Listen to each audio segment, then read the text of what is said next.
Previously on this series we looked at stasis, an effect applied by Bard's ultimate, and while I do still wish to redo that video because I realise there is variance in the animation of stasis and it is hard to use it as a reliable visual indicator of when to bubble, today we're looking at how to use bubble versus Bard's E, Magical Journey.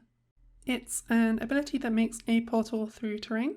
Him and his allies move in it slightly faster than his enemies do, and sight of units travelling through the portal is granted. That said, I'm unsure of the exact rules on this, and it does seem as if you need to be able to see some part of the portal, or else it is hidden by fog. Additionally, units travelling through the portal will not be able to cancel it through an ability such as Flash.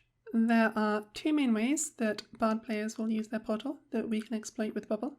There is, of course, the additional ways he will use it to escape through a wall, or to roam around the map, but we can't really do anything special about that. What we can do is use Bubble to counter an incoming gank, or to prevent an escape from an alcove portal. Let's look at the first method, as it's also just simpler to deal with.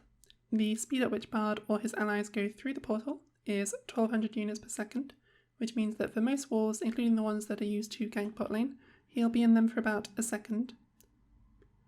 For reference, if we look at this mid lane one, in this clip, Bard is in it for about 1.25 seconds, which gives us an estimated size of 1600, which tracks with being just a bit smaller than the diameter of Nami's bubble range of 1700. In practice, when it comes to human reaction time and ping, unless you see it is a long portal, you can throw a bubble at the exit pretty much as soon as you see a unit in the portal. Make sure to aim at the base of the exit, because otherwise the enemy could walk in a particular direction to escape the AoE. This is generally a pretty forgiving bubble, because in order to avoid it will require a dash once out of the portal.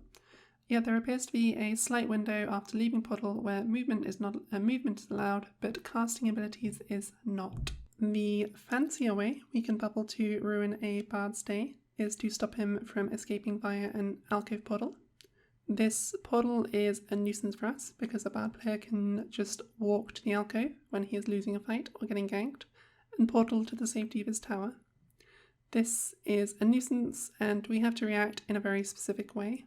The first thing we have to note is that we need to choose between dealing damage or stopping the escape.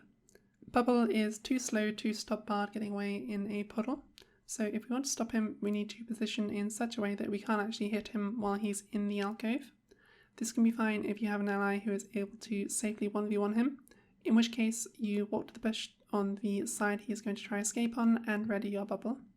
In the following clips you'll see that I bring up the range on the bubble when trying to do this, and I'd encourage you to do so because as you can see in this clip, if you make a slight mistake and bubble just out of range, the fraction of a second where you walk a bit ruins the bubble opportunity.